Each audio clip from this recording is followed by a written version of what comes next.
Chapter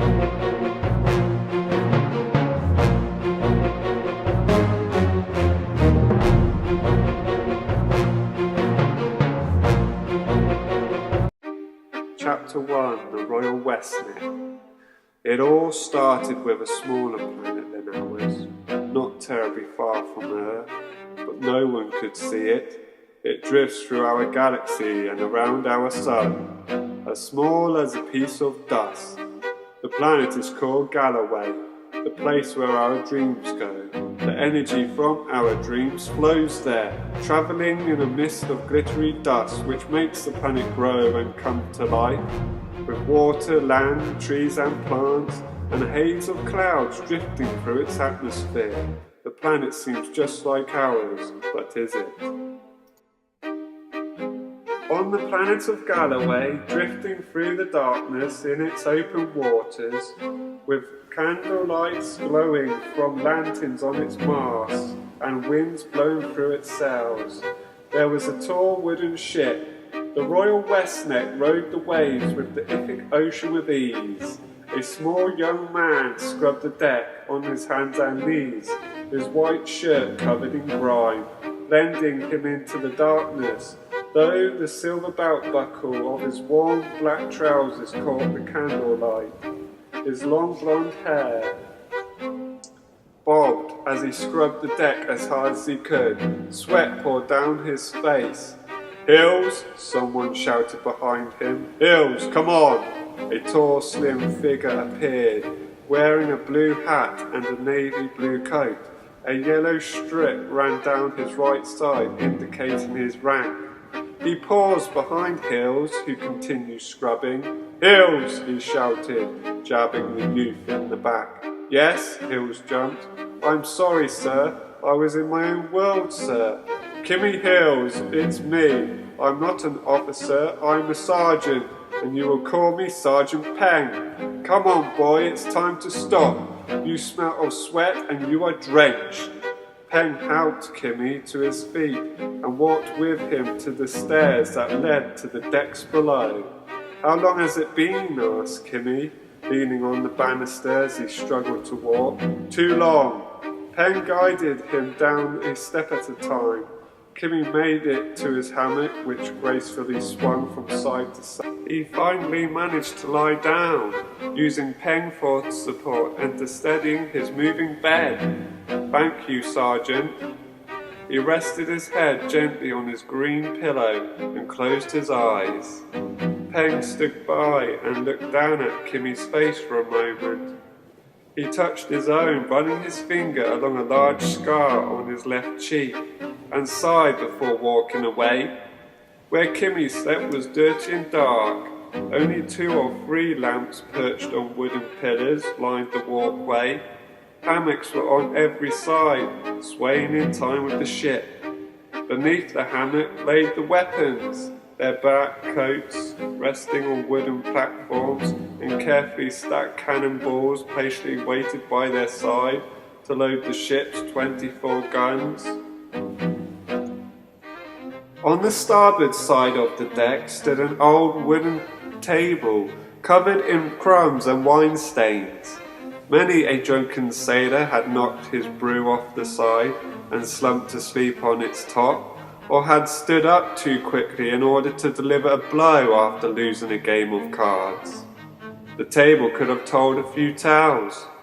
At the end of the lower deck was a tall cupboard full with machetes, pistols and knives. These arms have seen battle with many other ships. The door beside the cupboard swung open. A man emerged from the darkness, grinning. A bright blue feather took pride of place in his hat. A golden brown pattern ran around the brim. The man's flustered face contracted oddly, with his grey unkempt beard. His green and white cotton shirt was full of holes and revealing his enormous stomach, which protruded between the missing buttons. He walked with a slight limp, his left hand clenching into a fist as he approached Kimmy's hammock, stopping at his feet for only a second before sharply grabbing the ropes that held it to the ceiling. Take this, he laughed, while swinging Kimmy's hammock violently. Get off, shouted Kimmy, as he held on tight to the edge, desperately trying not to fall out. Stop it, you fat drunk. Ooh, I didn't see you there, rat boy. Ha ha, look at you. You don't belong on this ship, Hills. He pressed his fat, sweaty face close to him. Now look here, boy. Your daddy is high up the ranks and trying to get you to follow in his footsteps. Kimmy's eyes widen at the man's stench. But you won't be good enough for his job because you are a weakling that cries at the sight of war.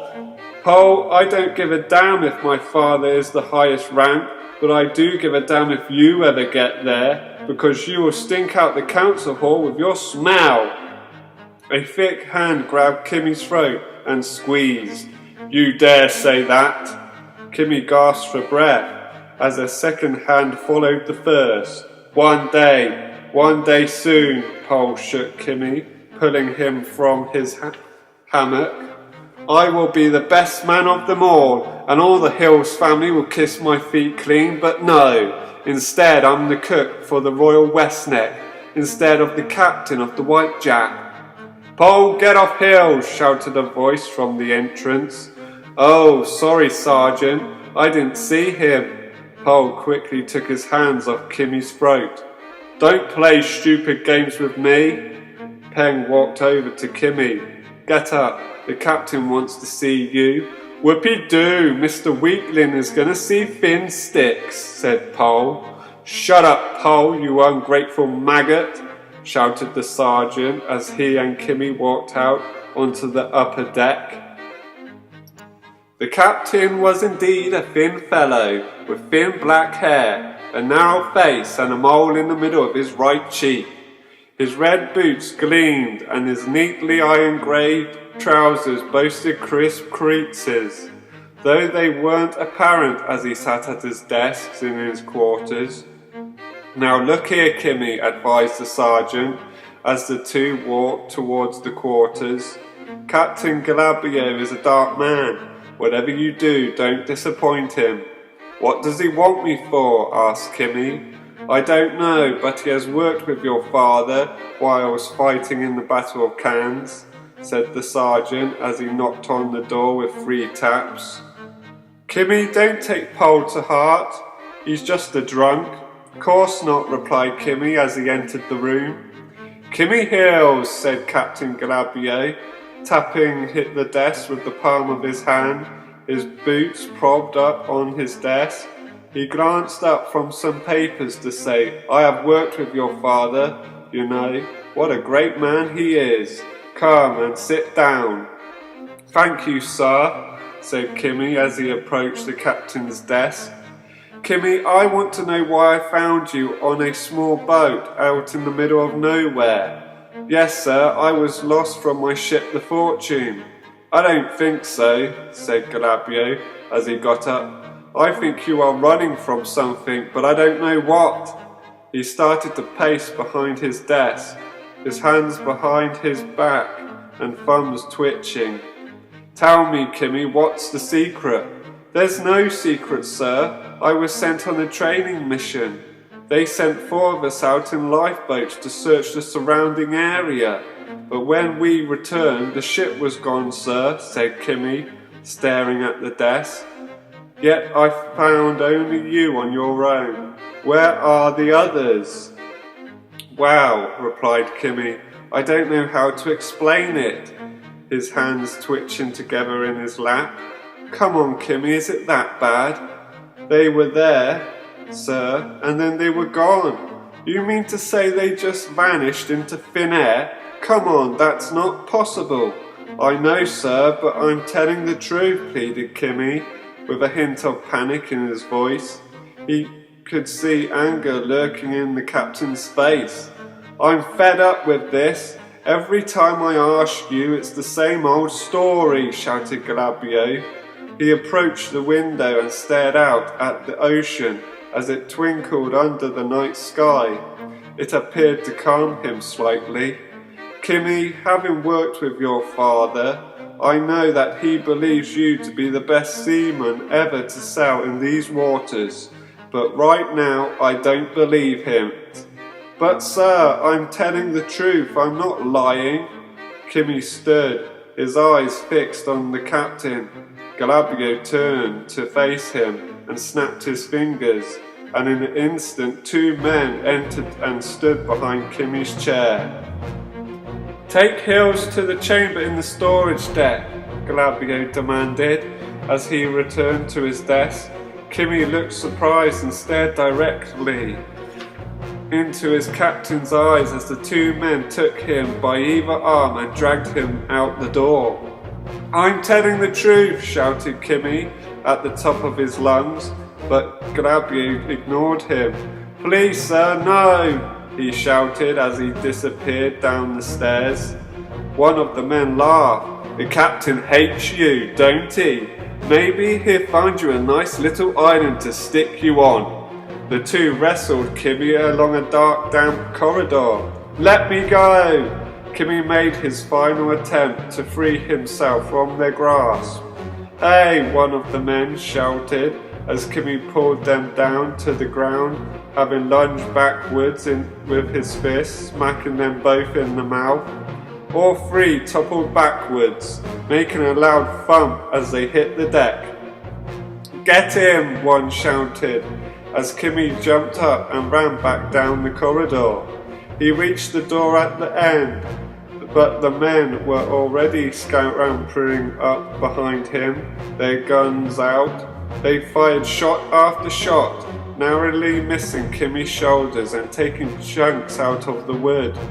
Kimmy leaped and crashed through the door, shattering the frame as he fell to the galley. The 2 men rushed in and pinned him to the ground. One held him down as the other handcuffed him. That's it, Hills, you're going down, one shouted as Kimmy once again tried to free himself from their grip. They dragged Kimmy by his handcuffs to the other end of the corridor, and the one with a black curly beard reached into his back pockets and pulled out a large set of keys.